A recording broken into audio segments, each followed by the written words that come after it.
Hi guys, and welcome back to my channel. If you're joining me for the first time, hi, my name is Martha and this is Martha's Empire. Before we leave and before we get into this video, I would really appreciate it if you can subscribe to this channel, leave a comment down below and like this video. So yeah, how it goes. They hating on you. They don't wanna see you make it. That's just how they roll.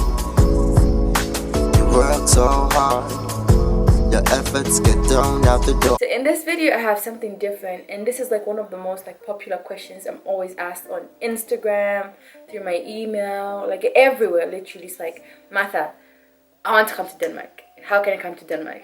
In this video I'm going to be giving you guys like the full information, legal ways, legit, straight up, no cap, on how to come here pretty much. And I feel like this video is more like useful to people outside of the EU.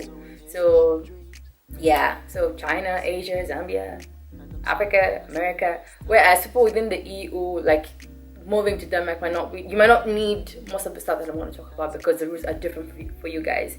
So without further ado, let's get into this video. So I'm going to be giving you 5 to 6 tips on how to immigrate here to Denmark, how to move to Denmark. And you can get all this information I'm talking about on the Danish immigration website, which is called The New in Denmark. So everything I'm saying is there, and also like the rules tend to change like most of the time. So I'm sure by next year 2020 the rules will change. You can always go back and look at it. But as for now, 2019 November, this is how things are according to my understanding. So yeah, there's number 1, where you visit. Someone invites you, you come. And for most people, like when you come, that's where you maybe meet someone. And when we say meet someone, I mean like find love and marriage and all that. Then it leads to these other categories. But the point is to come to visit. And the maximum length of your visit visa is only like 90 days, which is exactly 3 months. So with visits, someone has to be the one to invite you. Like, I'm inviting this person to come and visit me, then you can come. I don't know if I'm making sense. Number 2, that's family. It's called family. And family is divided into different sections. There's family where you kind of, like for example, like I invite someone to come, then they find love in a way. Or maybe you find love with a Danish person because people are traveling all over the world. Let's say he was in Zambia or he was in China or whatever, then you find love, then he decides to say, let's move back to my country, Denmark. Then there's what we call family. So it's like, you're reuniting with, your loved one. Yeah, that's another way of regretting. So you find love, you move, then you're married, you have to show all the legal documents. But also for the marriage, it's different because now the rules, you have to be over 25 years. So like right now I'm under 25, and if I didn't have like a residence here in Denmark, I'm here to visit. Even if I would find love, then we would have to wait until I'm fully 25 or until he's fully 25 for us to kind of like make it official. So that's one of the requirements.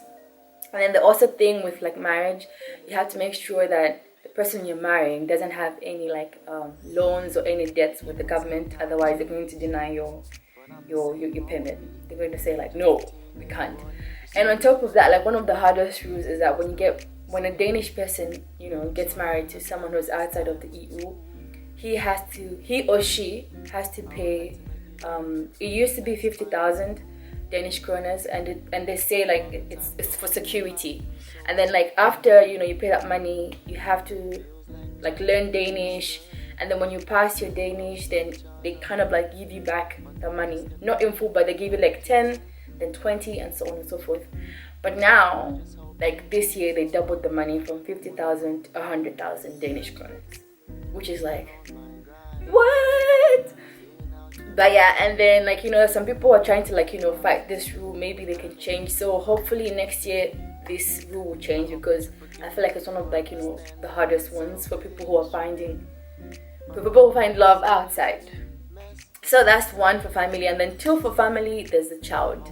So like for example, my mom, she came to visit, then she found love, Then afterwards I had to move. So for me moving, I came here on the base of family, child. Because yeah, and with child you have to be below the age of 18, and you have to make sure that your parent, the person you're joining, hasn't lived here for more than 2 years.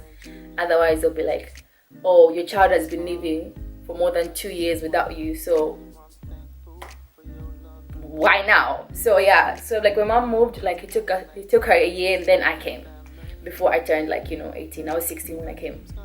Yeah, and also with the whole child thing, like the rules are very, very tight for the whole child thing. Like me and my mom had to do like a DNA test for them to be 100% sure that my mom is bringing her child and not just like some kid.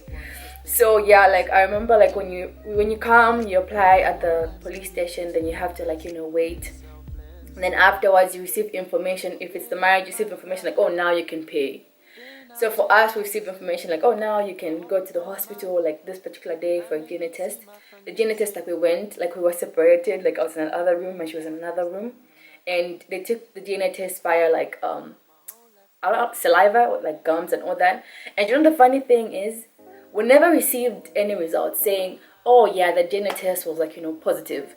Like we never received any of that. The only thing that I heard after that is like, oh, now you can live in Denmark. But we never got any information about whether the DNA test was right or wrong. So that's the other thing. So if you're a parent and you want to you want your kid to move here, your kid or your nephew or this, you have to make sure that you specify that this is my child.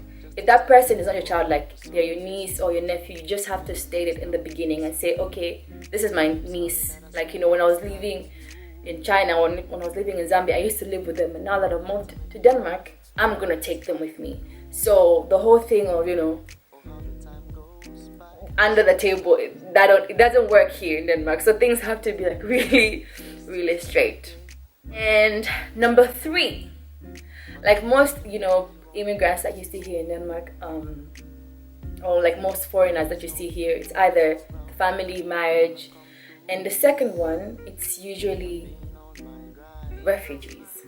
Most of the people that you see here are refugees. Now, like as a refugee, you have to, the requirement is that in your country there has to be war. It has to be a war zone. So for my Zambians, my Tanzanians, South Africans, Nigerians, Kenyans, these places don't have war. There's no war, going on. So you can't really apply for a residence based on, a refugee. So like most of the people are Congo, you have Rwanda, and then from the Middle East you have Syria, Afghanistan, and back in the day they had people from Ukraine. Please correct me if I'm wrong. But yeah, so the refugee as well is very limited because you have to come from a place where it's a war zone, there's war going on. Otherwise, you cannot apply for a residence based on a refugee. Yes, and other thing is that the main thing, when moving to Denmark, the whole question is why? Why are you moving? What's the purpose? You can't just say, oh, I'm moving because I'm moving. There has to be a reason. I'm moving because I want to join my husband. I'm moving because of my mom. I'm moving because of whatever it is. The 4th thing is school. Like school is very interesting actually, and like that's something that I've learned the past few months. Like at my uni, there are a lot of Kenyans, and I'm like, how did you guys come? Like how did you make it?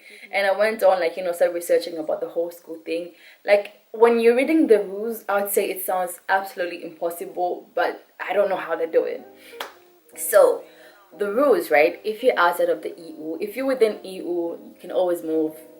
There's not much of a problem. But if you're outside EU and you want to kind of study here in Denmark, you have to be. They want to have proof that the immigration wants to have proof that you're going to be able to pay for your own school fees. So the first things first with school is you have to go online and figure out which school you want to get in. So you check, okay, I want to go, for example, let's say Copenhagen University. I want to get into this university. I want to study this. Then you apply online. And then when they accept you to say, okay, we've accepted you, then that's when you can take that acceptance letter and go to the immigration, the embassy, wherever you live, like Zambia, you go to the embassy from there on to say, okay, I've been accepted to study in Denmark. This is the acceptance letter. I need the visa. And I think I read that for you as well to apply online, there's a certain fee that you have to pay, but once they accept you, they give it back. So like, while in your country, you're going to apply for, the whole visa, and the visa, you tell you the requirements of like, how much money you need to have in your account for them to approve. They will also give you your visa according to how many years your study is going to be. And so school fees, right? Okay, I feel like school fees are quite impossible. I don't know how. But like for what I'm studying, because I was like, okay, let's see.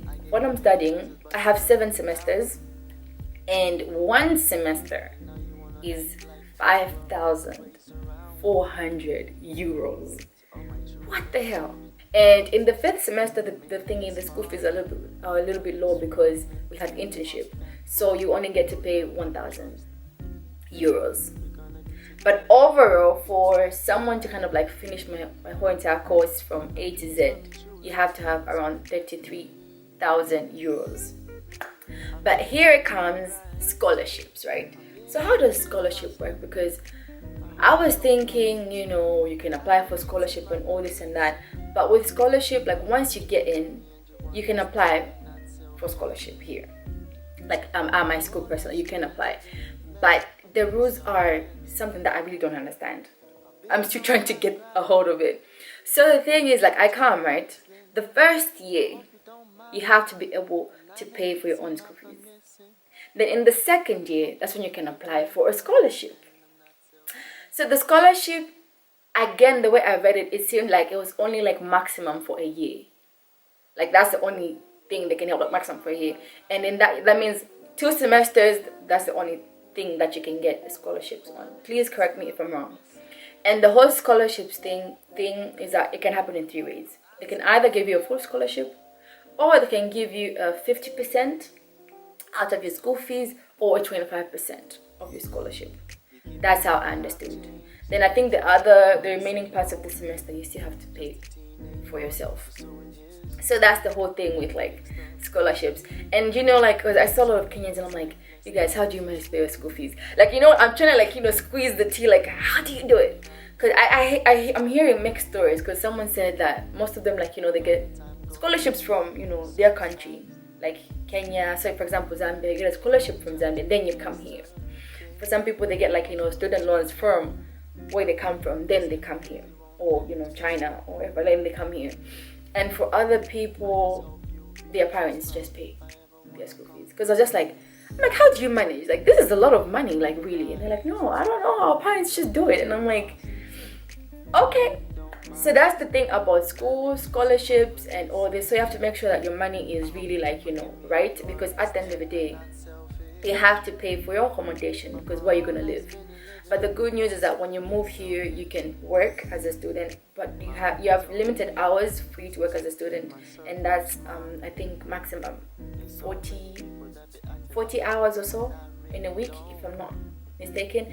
Then afterwards, you can apply for SU, and SU is something that students get here in Denmark, like Danish citizens, Danish residents who live here. When you go to school, you get SU. So if you come as an international student and you work these hours, you can apply for SU. So you can be able to pay for accommodation. But I don't know if you can come and work your way up and pay your school fees. I don't think that would be possible. But I would say you would move here, and then the work you get, you can use that to pay for your school, your thing, your accommodation. But for school, I don't know, because I'm thinking if you work 45 hours, let's say for example in a month, I think you would be able to get, like most of the students, you'll be able to get probably around 10,000 Danish kroners. Now that's kroners, not euros. Danish kroners. That you'll be able to pay for maybe accommodation and all this, because also life in Denmark is quite expensive. But I don't think you can be able to cover the 40,000 Danish kroner of, one semester. Then you have to maybe save up. That could also be a possibility, because also the semester is 6 months. Yeah, so in a year you have to pay twice your school fees. So that's all about it, about the whole school thing. And if you want to know more information, again, head on to the Danish immigration website New in Denmark, and just like, you know, read up and figure out, okay, how much money do I have to have, and so on and so forth, and just like keep up with it, because all the time the info is updated, it changes. Number 5 is work. So you can move to Denmark if you get a job here. And how do you get a job? That's actually very interesting, and that's something I'm just like, okay, how do you do it? The good thing with, you know, with the world that we live in today is the internet. You know, there's like so many websites, there's Job Index, there's Indeed, where you can kind of like see what type of you know, job opportunities you can find in different countries. Then you apply from there, and then, you know, get accepted. Then you can do the whole moving thing. But it's always like hard for, as well, like companies, or say like, for example, a Danish company to maybe employ someone who's, let's say, for example, I'm gonna say Zambia because I'm Zambian. Yeah, so like it's more difficult to, let's say, for example, let's say there's an architect guy who studied in Zambia, he has his papers right, and, you know, he applies for this job, because also here in Denmark you have to realize that there are also many people applying for the same position, and they have to kind of like figure out, okay, if this person has to move here, the immigration, the this and this and that.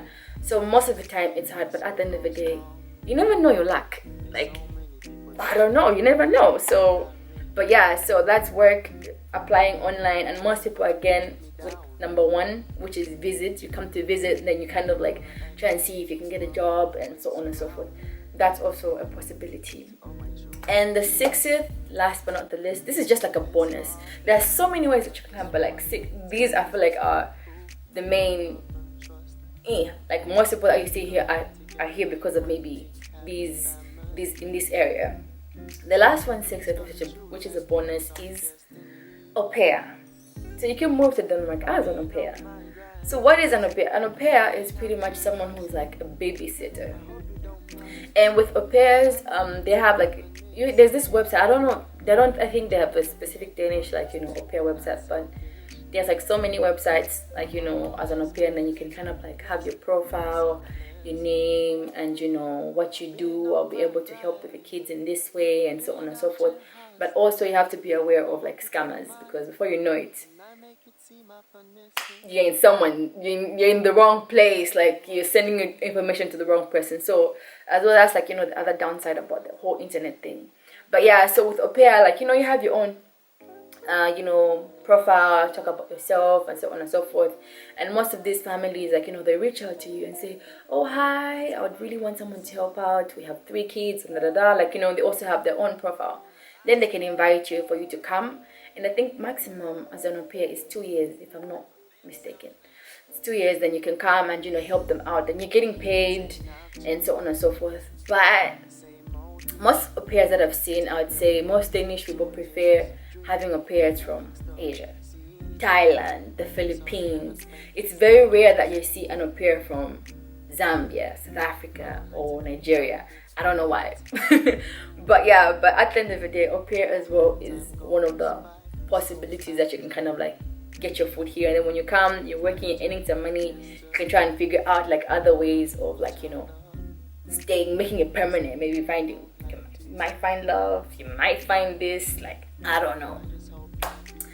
So yeah, I hope you guys enjoyed this video. Like, all the information I'm telling you is what I know, and if you want to, like, you know, top up, head on to the Danish immigration website and figure out, okay, how does this work? So I've just like really just like given you an idea of how you can come here. So yeah, I hope you enjoyed this video as much as I did, and don't forget to leave me a thumbs up and leave a comment down below. And if you know certain things that I don't, also please share in the comment section, because there's some people will be reading and trying to figure out, okay, how does this work? So it would be very, very helpful if you would do that. And if I've also if I haven't really mentioned another like category that is easier, then please do that as well. And for people watching, this is it, this is the info that I know. The rules in Denmark are really like tight.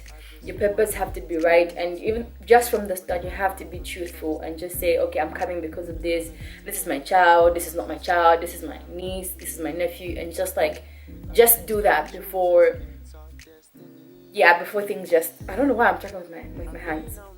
But yeah, so until next time, you guys, it's peace, love, and see you in my next video. Bye.